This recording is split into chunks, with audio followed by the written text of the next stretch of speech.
과학의 눈으로 읽는 성경 38번째 강의입니다.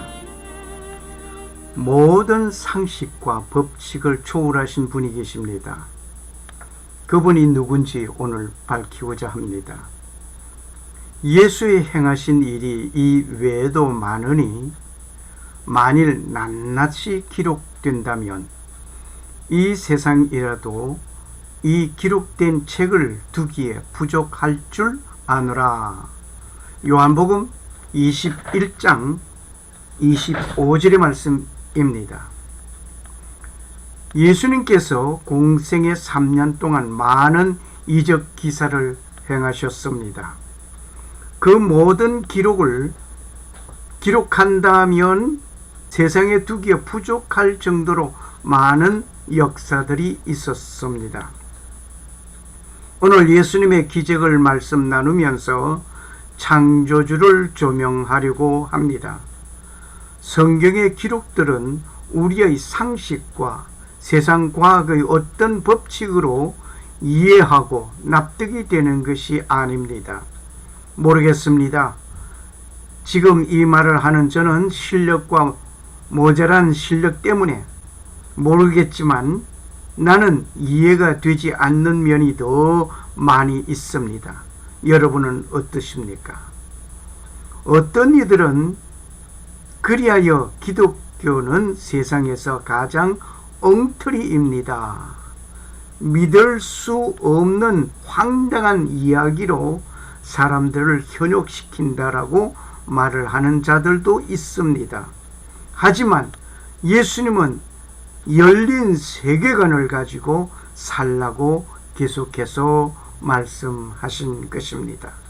내가 경험하고 있는 내 안목에서 모든 것을 해결하겠다는 것은 과학주의입니다. 성경은 그 세계관과 과학을 뛰어넘는 세계관을 말하고 있는 것이 성경입니다. 지금 저는 여러분이나 주위에 성경에 기록된 기적은 황당한 것이기 때문에 믿지 못하겠다 하는 분들에게 지금 말을 하려고 합니다. 예수님의 기적을 어떻게 보십니까, 여러분은? 지성인이라고 하면 예수님의 기적을 그대로 믿는다는 것은 쉬운 일이 아닙니다. 예수님의 첫 번째 기적을 보시겠습니다. 예수님의 첫 번째 그 기적은 갈릴리 호수 서편에 있는 가나라고 하는 지방에서 이루어진 사건입니다. 나사렛에서 얼마 떨어지지 아니하는 곳에 있습니다. 예수와 그 제자들도 혼인의 청함을 받았더니 포도주가 모자란지라 예수의 어머니가 예수에게 이르되 저희에게 포도주가 없다 하니 요한복음 2장 2절 3절의 말씀입니다. 혼인잔치집에 포도주가 떨어졌다 하는 것은 그 잔치의 흥을 중단시키는 것과 같은 모습입니다.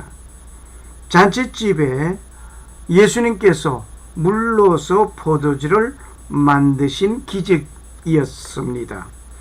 갈릴리 가나 기념교회당을 지금 우리는 여기서 봅니다. 물이 포도주가 되었다는 것은 믿어지기가 어려운 것은 원소를 보면 더욱 어려울 일입니다. 자, H2O라고 하는 것은 물입니다. 그런데 C2H5OH 알코올, 물이 알코올로 변했다. 포도주로 변했다. 이것은 이과생으로서는 도저히 납득이 되지 아니하는 것입니다. 법칙은 반드시 똑같은 결과가 나와야 하는 것인데 물로서 포도주가 된다는 것은 화학 반응의 법칙에 어긋나는 것입니다. 화학 반응 법칙에 어긋나는 이 일을 예수님께서 하셨다 하는 것이 이과생으로서 이해가 가느냐 말입니다. 이해가 가지 아니할 정도입니다. 그러니 도저히 못 믿겠다 하는 말도 틀린 말은 아닌 듯 합니다. 하지만 예수님께서는 물로서 포도주를 만드셨다 말입니다. 어느 문과생이 사랑을 고백하였습니다. 저 넓은 호수처럼 자기를 사랑해 하고 고백을 했습니다. 이과생이 하는 말이 정적 분을 이용하여서 호수의 넓이를 알아내면 얼마나 나를 사랑하는지 알겠군. 그렇게 대답을 했습니다. 오늘 여기에서 이과생과 문과생의 각 다른 모습의 대화를 보셨습니다. 예수님의 기적을 문과생은 그런대로 받아들일 수 있겠다 하겠지만은 이과생은 납득이 아니 되는 이야기입니다. 그런데 예수님 믿는 자들로서 믿어야 하니 이게 따지고 보니 믿어질 것 같지를 않습니다. 예수님은 이 땅에 오셔서 첫 사업이 양조 사업을 하셨는데 왜 그렇게 하셨을까? 질문을 던져 볼만도 합니다. 교회 성도들은 술 마시면 안위 되는 것으로 알고 있는데 말입니다.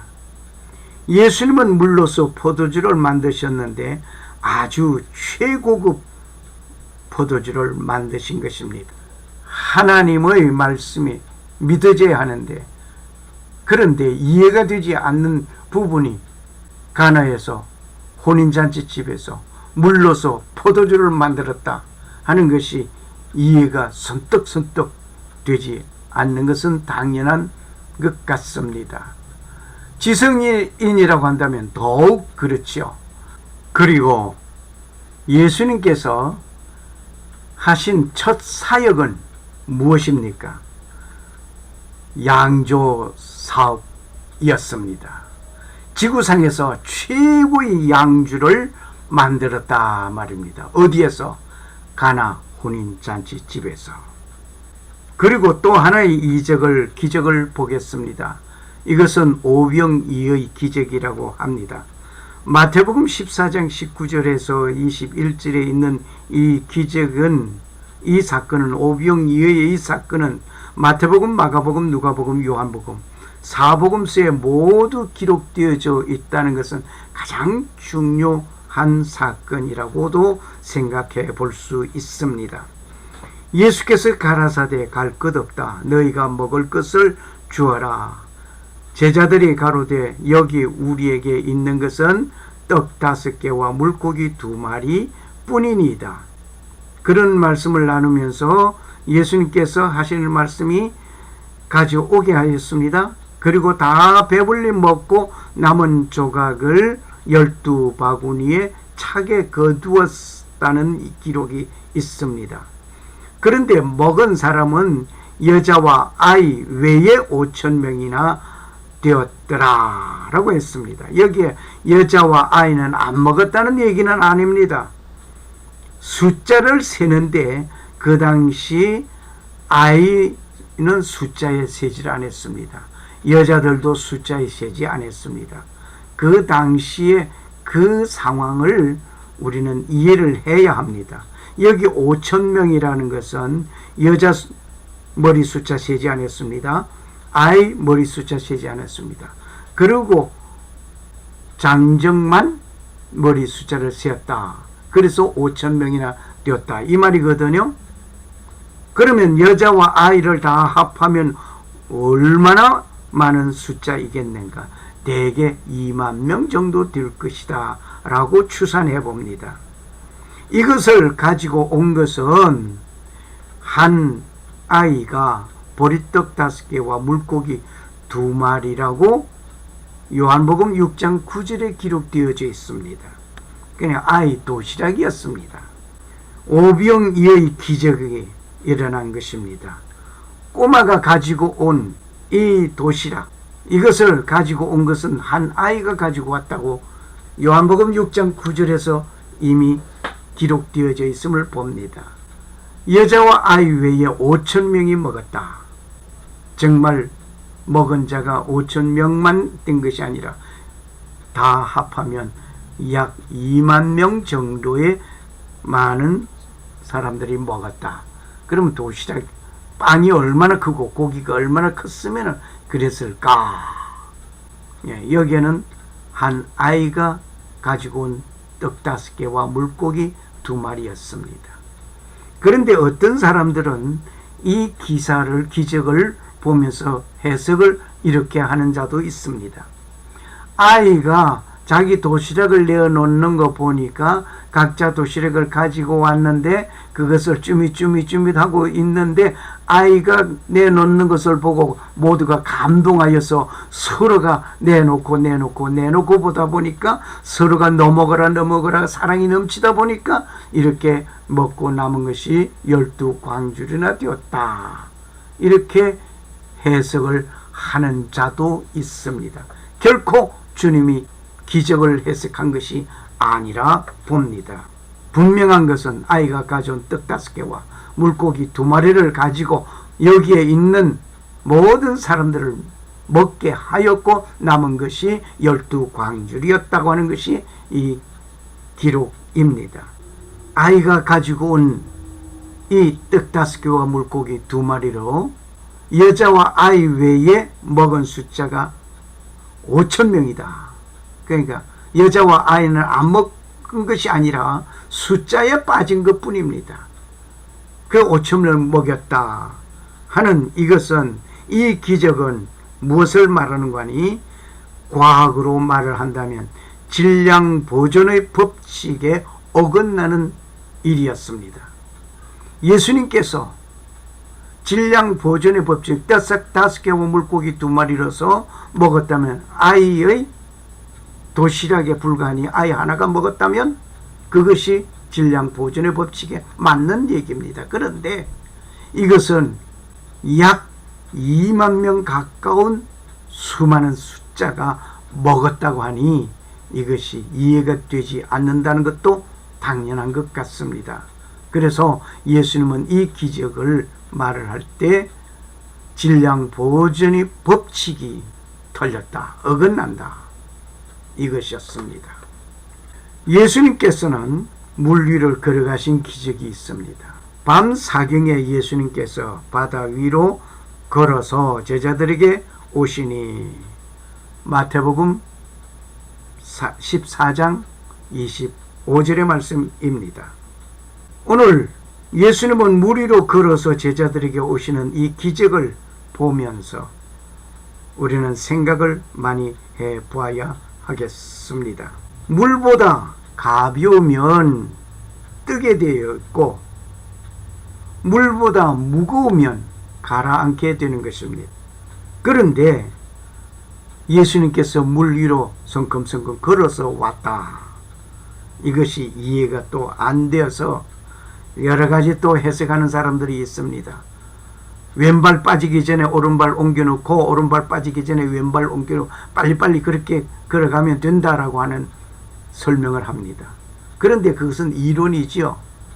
그렇게 할 수 있다는 이론은 되는데 실제로 그렇게 될 수가 있느냐 이겁니다. 될 수 없는 일이죠. 한 발 빠지기 전에 다른 한 발을 옮겨 놓으면 된다라고 하는 그 이론은 맞습니다. 틀리지 않습니다. 하지만 실제는 그렇게 될 수 없다는 것을 우리는 알게 되는 것입니다. 이것은 뭘 말하는가? 이것은 과학적인 면에서 보면 부력의 법칙에 어긋나는 것이라 말입니다. 부력의 법칙, 즉 물보다 가벼우면 뜨고 물보다 무거우면 가라앉는 것이 부력의 법칙입니다. 그 예수님은 그 법칙에서 벗어난 것입니다. 그 법칙이 어긋난 것입니다.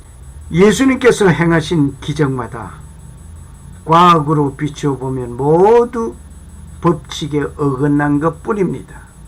물로서 포도주를 만들었다 하는 것은 화학 반응 법칙에서 어긋났고, 떡 5개와 물고기 2마리로서 5천 명을 먹였다는 것은 질량 보존의 법칙에 어긋났고, 물 위로 걸어갔다고 하는 것 역시 불의의 법칙에서 어긋난 것입니다.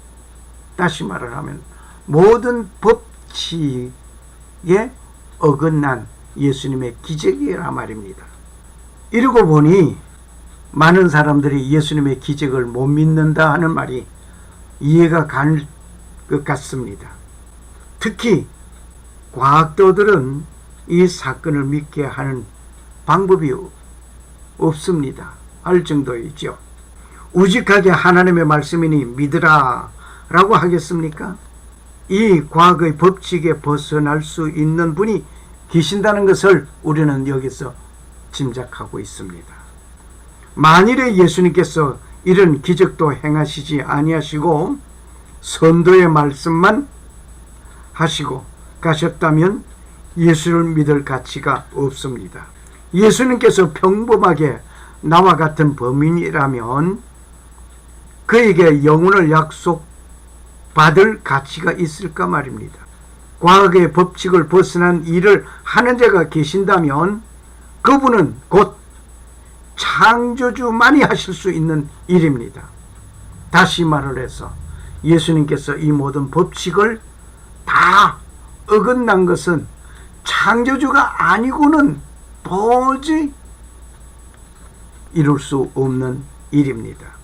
마술을 하는 자들이 별요란한 일들을 합니다. 오늘 만리장성 벽을 통과하는 일을 한다고 생중계하는 일이 있었습니다. 알고 보면 고도로 잘 훈련된 속임수이라는 사실을 우리는 기억해야 할 것입니다. 지금 말하고 있는 저도 몇 가지의 마술을 합니다. 지금도 여러분의 눈을 속이면서 마술을 할 수 있습니다. 하지만 있는 것 가지고 있게 하는 것이지 없는 것 가지고 있게 하지는 못합니다. 만약 없는 것 가지고 있게 한다면 그건 예수님과 같은 초능력이라고 하는 그것은 예수님과 같은 창조주나 하는 일입니다. 그러므로 이 세상에서는 아무리 유능한 마술사라 할지라도 법칙에서 벗어난 행위는 못한다 말입니다. 오늘 그것을 한번 볼까요? 만리장성 벽을 통과한다는 마술을 한번 보면서 우리가 한번 생각해 보시겠습니다.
그러면 이렇게 만리장성을 통과했는데 어떻게 했는지 그 분석을 한번 해 보는 것이 좋을 듯 합니다. 그 비밀을 풀어보는 시간이 되었으면 합니다. 마술은 속임수입니다. 속임수의 답을 찾으려면 마술사의 몸 전체, 마술사 주변 세트장, 마술사 주변 관중, 이 세 가지를 잘 관찰하면 100% 발견할 수 있습니다. 마술이라는 속임수에는 대부분 과학적인 원리가 숨어 있는데요. 첫 번째 시간으로 데이비드 카퍼필드의 만리장성 통과 마술이 어떻게 만들어지는지 과학적으로 분석해 보겠습니다. 물론 데이비드 카퍼필드가 천문학자라면 현재 과학으로는 이해 못할 사람의 장벽 투하가 어떻게 가능한지 생각해 보아야 될 것 같지만 제 생각으로는 데이비드 카퍼필드가 그냥 마술사라고 생각하고 풀어보겠습니다. 먼저 데이비드 카퍼필드가 통과도록 되어 있는 세트장 주변을 둘러보면 그림자를 이용해 장벽을 통과하는 모습을 시청자들에게 보여주는 것이 목적인 마술이라는 것을 알 수 있습니다. 왜냐하면 실제 데이비드 카퍼필드가 장벽 속으로 들어가는 것은 보여주지 않고 그림자가 들어가는 것처럼 보이고 나오는 것처럼 보여졌거든요. 그 그림자 마술이라고 생각하면 됩니다. 그림자를 이용해서 통과하는 것처럼 착각하게 하는 마술입니다. 그러면 실제는 과연 그림자가 들어가서 나오는 것처럼 실제도 들어가서 나올까요? 여기에 모든 것이 해법이 있습니다. 그리고 만리장성 위에 있는 관중들은 이 데이비드 카퍼필드의 마술을 위해서 동원된 관중들이라는 생각이 듭니다. 왜냐하면 라이트에 의해서 그림자는 이쪽 편에만 맺힙니다. 그러면 라이트 전 뒤편에는 그림자가 없습니다. 그러면 그림자가 없는 쪽에 관중들이 많다는 걸 알 수 있습니다. 그림자가 없는 쪽에 관중들이 왜 있을까요? 그냥 시청자들에게 공개적으로 하고 있다는 것을 보여주기 위한 동원된 관중들이라고 생각하시면 됩니다. 그러면 지금부터 본격적으로 데이비드 카퍼필드의 만리장성 통과 마술 해법을 한번 생각해 보겠습니다. 라이트가 오른쪽에 있음으로써 그림자를 이용한 마술이라고 얘기했잖아요. 그죠? 오른쪽에 라이트가 있고 사람이 왼쪽으로 접근하면 그림자는 이보다 실제 위치보다는 오른쪽으로 왼쪽으로 치우치게 됩니다. 이 정도 위치에 있다면 그림자는 이렇게 되겠죠. 드디어 손이 들어가 있는 모습을 볼 수 있습니다. 만리장성 속으로 손이 들어간 것처럼 보이게 됩니다. 실제는 들어가지 않았습니다. 들어갈 수 없는 거죠. 실제는. 만리장성 장벽에 매우 접근해버리면 아예 몸 전체가 만리장성 속으로 들어가 버립니다. 그림자는 들어갔지만 그림자는 들어간 것처럼 보이지만 실제는 안 들어갔습니다. 들어갈 수가 없는 거죠. 시청자들이 의문을 가지는 것이 무엇이 있었냐면요. 이것이 너무 여기에 사람이 들어갈 수가 없다. 그래서 이걸 먼저 해결하겠습니다. 이거 세트장의 이 다이를 보면요. 이렇게 이중으로 있다는 걸 볼 수 있거든요. 그러면 이거는 내려다 봤을 때 이렇게 보이는 거고 측면에서 보면 이렇게 한번 보일 겁니다. 가운데 부분이 뭔가 이렇게 가운데 부분이 가려져 있지만 있을 겁니다. 사람이 충분히 들어갈 수 있도록 이쪽에가. 그러면 이렇게 되겠죠. 충분히 사람이 들어갈 수 있는 상태로 되어 있을 겁니다. 가운데 부분이 있으니까 이쪽에서 시청자들이 봤을 때 안 보이죠. 데이비드 카퍼필드는 재빨리 여기 통로가 있을 겁니다. 문이 있을 겁니다. 밑으로 들어가도록. 들어간 다음에 이 세트장은 왼쪽으로 건너게 됩니다. 이게 상당히 두껍게 되어 있거든요. 그래서 밑에 충분히 들어갈 수 있다고 생각합니다. 그 다음에 이런 장면이 나오는데요. 데이비드 카퍼필드의 마술을 도와주는 두 멤버가 이런 상황을 연출합니다. 이거는 실제 데이비드 카퍼필드의 미팅 있습니다. 좀 그림은 이렇게 되는데 실제는 좀 두껍거든요. 이 속에 들어있고 좀 떨어져 있는 위에 보자기 중간에 데이비드 카퍼필드 얼굴이라고 생각하는 거, 손이라고 생각하는 것들이 내미는 장면이 있습니다. 이거는 실제 장벽 속에는 사람이 없다는 거 모든 시청자들이 알고 있습니다. 그렇죠? 그러면 이거는 도자기 내부의 어떤 그 장치에 의한 어떤 것이겠죠? 그 다음 상황은 데이비드 카프필드가 들고 밑에 있다가 위로 올라오게 됩니다. 근데 그림자는 맺히지 않습니다. 결국 아직은 시청자들 보기에는 아무것도 없는 상황이니까 아직은 데이비드 카프필드가 만리장성 속에 있는 것처럼 착각하게 됩니다. 그래서 실제상은 이거니까요. 데이비드 카프필드가 손을 앞으로 살짝 내밀면 드디어 그림자는 이렇게 맺힙니다. 만리장성 속에서 꼭 빠져나온 것처럼 착각하게 되는 것이죠. 데이비드 카퍼필드가 좀 왼쪽으로 더 진행을 하면 그림자가 만리장성 속에서 이렇게 나오는 것처럼 보입니다. 시청자들은 실제 데이비드 카퍼필드가 만리장성 속에서 나온 것처럼 착각하게 됩니다. 이렇게 해서 데이비드 카퍼필드가 오른쪽에서 왼쪽으로 통과한 것처럼 보여지게 됩니다. 결국 전체 상황을 보면요, 데이비드 카퍼필드가 접근해서 밑으로 들어가고 세트장이 넘어오고 다시 밑에서 올라오고 앞으로 전진하는 거예요. 이걸 그림자까지 같이 합쳐서 설명하면요, 그림자는 실제 위치보다 왼쪽에 그림자가 생기고 그리고 그림자가 장벽 속으로 들어가는 것처럼 보이게 됩니다. 시청자들은 데이비드 카퍼필드가 들어간 것처럼 착각하게 되는 거죠. 그 다음에 들어가고 이 전체가 넘어오고 다시 올라오고 그 다음에는 손을 내밀므로써 장벽 속에서 그림자가 나오는 것처럼 보인다. 장벽 속에서 그림자가 나오는 것처럼 보인다는 것은 시청자들은 실제 데이비드 카퍼필드가 장벽 속에서 나온 것처럼 착각하게 됩니다. 제가 지금 과학적으로 분석한 것이 실제 데이비드 카퍼필드가 마술한 것과 일치하지 않을까요?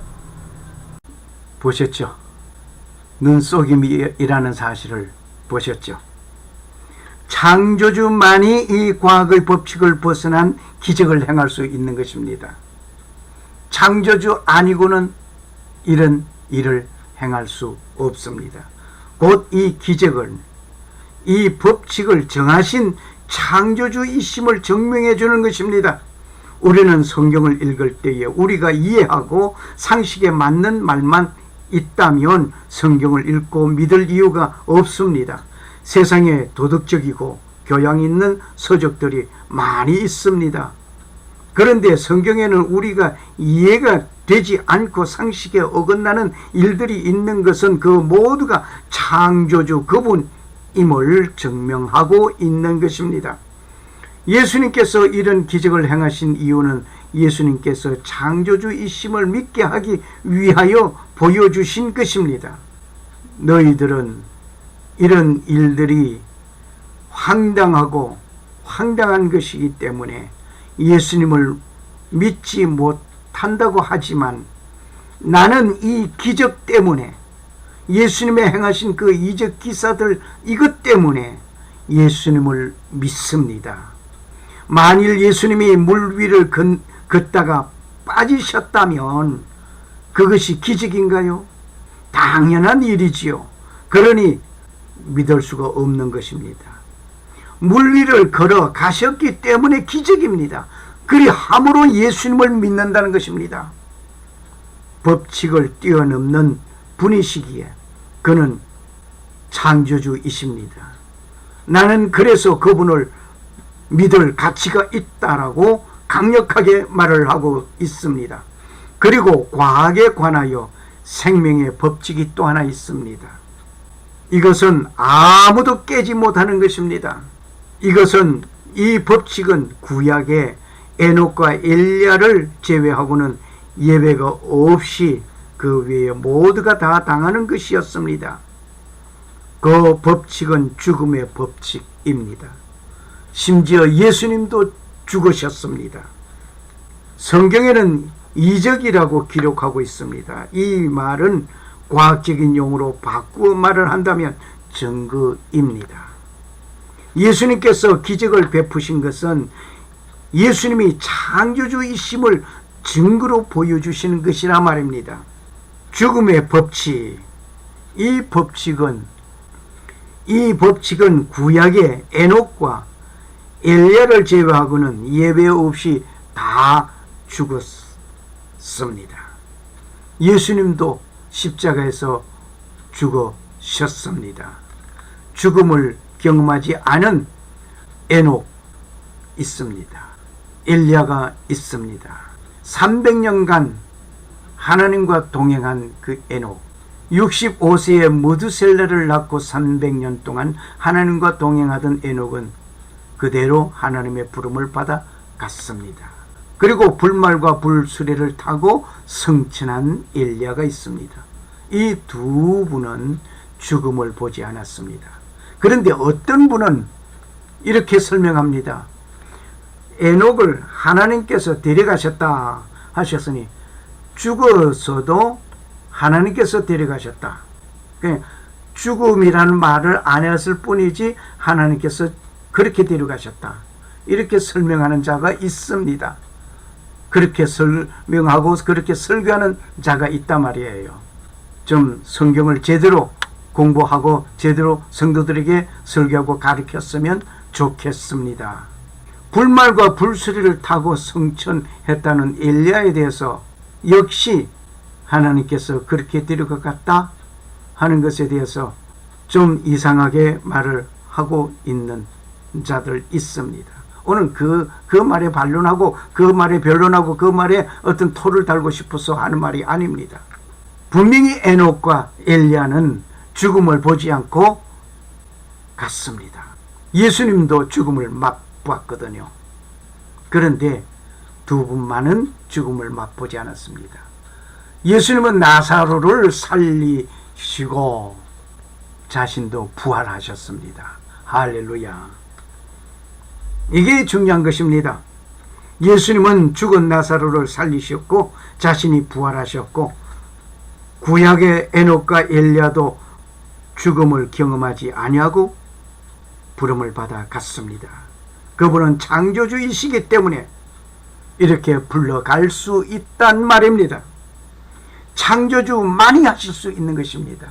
창조주만이 나사로를 살릴 수가 있고 병든 자를 고칠 수가 있고 또 자신이 살아날 수가 있었던 것입니다.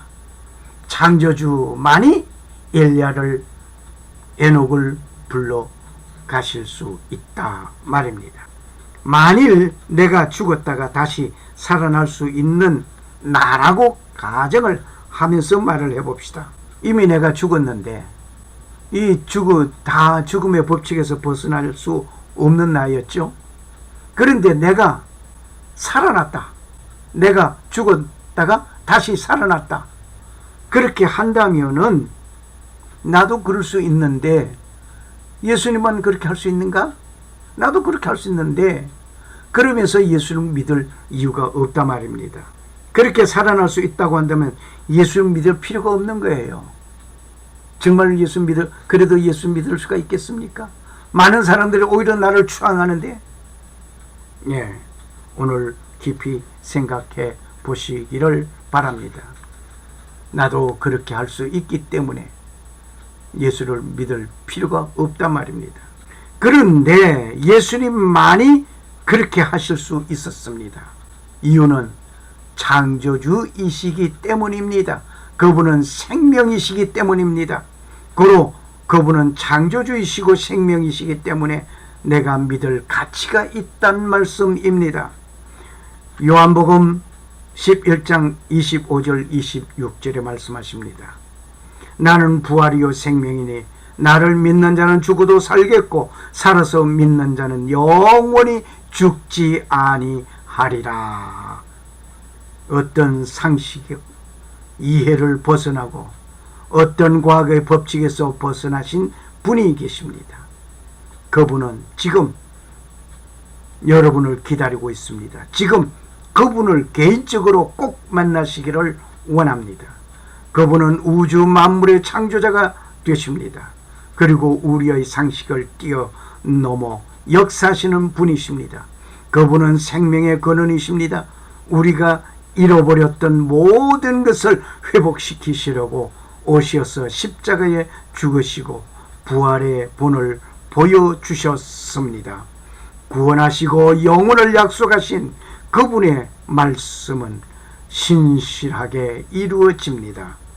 영혼을 약속받고 영생을 얻으시는 여러분이 되시기를 소원합니다.